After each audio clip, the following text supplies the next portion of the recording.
Ce matin, on va regarder ensemble comment contrer l'analyse qui paralyse. Et voilà.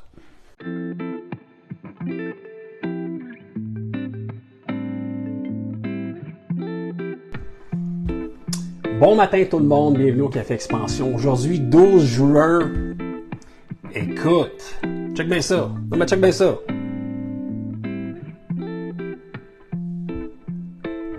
J'ai-tu l'air assez paralysé? Ah, j'ai-tu l'air assez paralysé pour toi, là? Ben, c'est ça qu'il y en a qui font depuis des jours, des semaines, des mois, des années. Ce matin, on va regarder ensemble comment contrer l'analyse qui paralyse. Et voilà. Avant toute chose, une petite gorgée. Comme d'habitude, si tu n'as pas ton café, va t'en chercher un. Je vais t'attendre. Pas trop longtemps, mais je vais t'attendre. Puis tu sais, on va partager une petite anecdote, là. En attendant que tu fasses ton café, là. Moi aussi, ça m'est arrivé que l'analyse me paralyse. C'est arrivé, écoute, au départ, quand on a commencé ici à faire de la formation, à coacher des gens, à enseigner, à mentorer du monde, puis on a bâti notre programme. Quand on a bâti le programme, là, ça a été compliqué, là. Puis le programme était jamais assez bon, jamais assez parfait, jamais assez... Jamais assez. Bref, on rajoute des chapitres, on rajoute des vidéos, on rajoute... À un moment donné, c'est comme... Trop, c'est comme pas assez, là. Il faut que le message soit plus clair, qu'il soit moins dilué.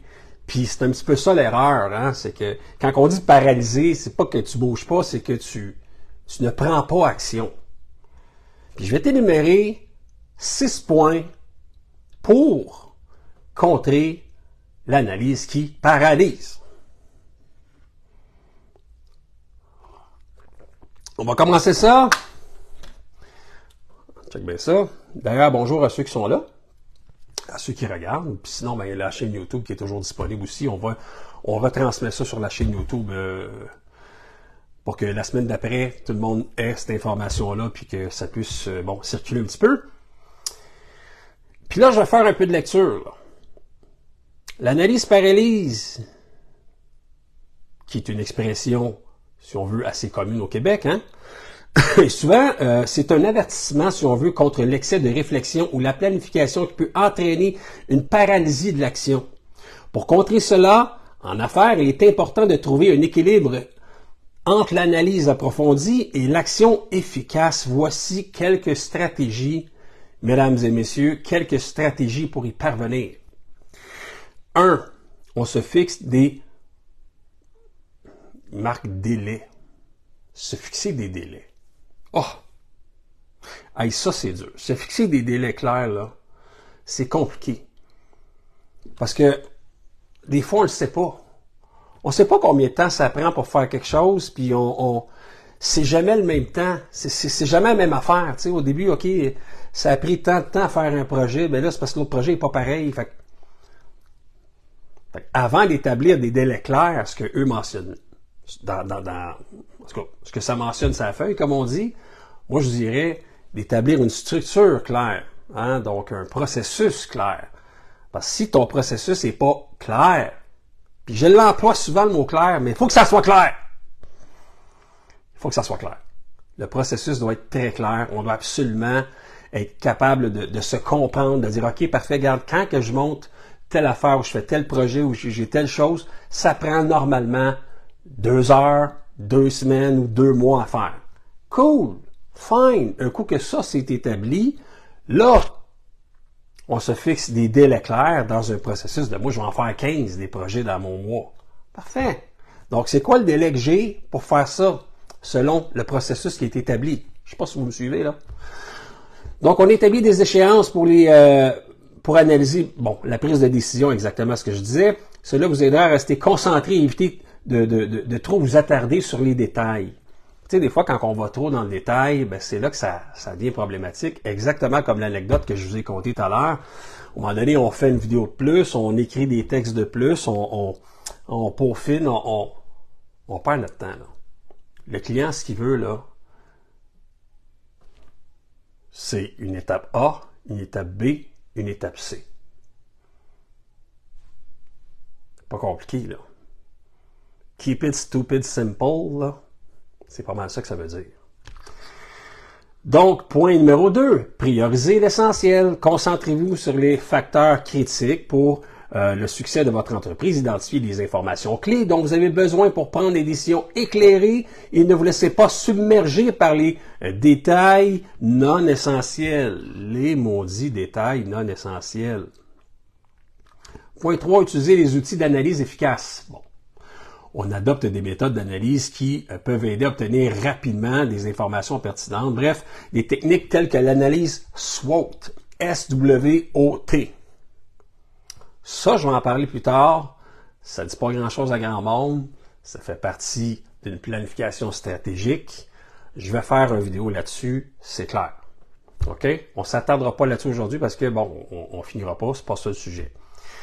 L'analyse de rentabilité, analyse de risque peuvent fournir des données cruciales en matière, de manière concise, exactement. Accepter l'incertitude. Hey, ça, là, accepter l'incertitude, là, je pense que de tous ces points-là, c'est celui-là qui est le plus compliqué. Accepter l'incertitude, l'imperfection. Et puis ça, là, ça vient me chercher personnellement parce que on essaye de faire de notre mieux, on essaye que ça soit parfait. Puis, tu sais, je dis ça, là, mais tout le monde, on est tous dans le même bain, là. Puis on veut tous que les affaires soient parfaites, mais à un moment donné, si on cherche la perfection, on va perdre beaucoup de temps, beaucoup d'énergie là-dedans, puis on risque de stagner ou, encore là, comme là, de paralyser. Hein, et voilà. Donc, dans le monde des affaires, il est rare d'avoir toute l'information nécessaire pour prendre une décision parfaite. Apprenez à gérer l'incertitude et soyez prêts à ajuster votre stratégie en fonction des résultats réels. Parce que des fois aussi, on se fait des idées sur « Ouais, c'est pas parfait, là, le monde, ils vont penser ça ou ça. » Des fois, ce n'est que des illusions, là. On veut dire, on se juge nous-mêmes, là. Hein? Faisons l'effort de le faire, même si c'est pas parfait, et on réajustera au fur et à mesure que les gens nous donnent certains commentaires. C'est pas parce que tu l'as fait une fois, deux fois, puis c'était pas parfait que tu vas te ramasser avec des avis Google à 1 étoile ou des mauvais commentaires. Au contraire, tu dois utiliser ça, peut-être même toi-même poser les questions, aller faire un sondage avec ta clientèle après, dire écoute, comment vous avez trouvé ça? Est-ce que c'était simple pour vous? C'était facile à comprendre? Ça s'est passé dans les délais que vous vouliez? Ça s'est bien passé selon ce que vous aimiez, ce que vous vouliez avoir, dans le fond, comme délai. Si la personne est contente de ça, bon, parfait, finalement, mon modèle, il est peut-être correct, sinon on va réajuster. Mais attendre.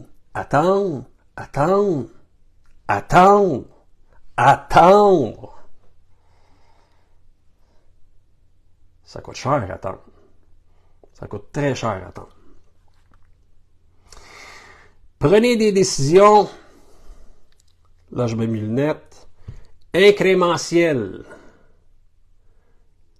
Plutôt que d'attendre d'avoir toutes les réponses, adoptez une approche itérative. Pas sûr que ce mot-là me dit quelque chose. Prenez des décisions progressives basées sur les informations disponibles en gardant à l'esprit que vous pouvez ajuster votre cours en cours de route.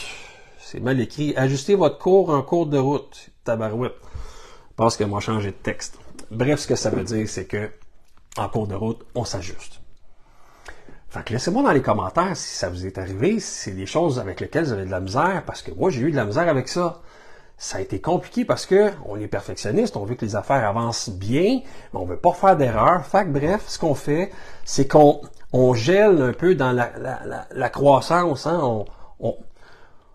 On peaufine, tu sais, mais l'œuvre d'art, à un moment donné, puis il m'a raconté quelque chose, puis je trouve ça super important de te partager ça. Deux groupes d'élèves. Premier groupe, le prof dit au groupe, écoutez, vous allez faire un pot, vous allez faire un vase. Faites-moi un vase, mais faites-moi le plus beau vase que vous pourriez imaginer faire. Allez sur votre table à dessin, dessinez le vase, prenez le temps de le confectionner, puis ça sera pas facile. mais faites-le puis essayez de faire le vase le plus sharp possible. Deuxième groupe test, le prof il dit aux élèves, j'aimerais ça que vous me fassiez le plus de vases possible. Qu'il soit beau, qu'il soit pas beau, c'est pas important. Je veux que tu me sortes une quantité X de vases. Regarde, c'est comme ta barouette, ok, attends, là, tu sais. Oui. La qualité n'est pas importante, la beauté n'est pas importante. L'important, c'est la quantité que tu me sortes, une quantité monstrueuse de vases. Versus l'autre groupe, un seul, sharp. Après le groupe test, les deux groupes se rencontrent, le prof évalue, et devinez qui a été l'équipe gagnante. C'est l'équipe qui a produit le plus de vases. Pourquoi? Est-ce que c'était les vases, idéalement, qui étaient les plus beaux au début? Non, mais ils ont pris une habitude de le faire, et plus tu pratiques, plus tu le fais, plus tu t'habitues, puis mieux que tu travailles, puis tu deviens meilleur à le faire. Fait que, essentiellement, ce qui est arrivé, c'est que le plus beau vase, ou les plus beaux vases, étaient ceux qui avaient été faits en plus grande quantité versus ceux qui s'étaient acharnés sur les détails, les micro-détails. Mais vu qu'ils n'ont pas l'habitude de le faire, ils ont perdu beaucoup de temps, beaucoup d'énergie là-dessus, puis il manquait d'expérience, visiblement, versus les autres qui, au départ, ça devait être n'importe quoi, mais avec le temps et l'expérience, ils sont devenus bons à le faire. Puis quand tu es bon à faire quelque chose, visiblement, ça va donner des bons résultats. C'est pas mal ça, la petite anecdote à la fin. Là-dessus, je souhaite une excellente semaine. On va se retrouver la semaine prochaine pour un autre Café Expansion.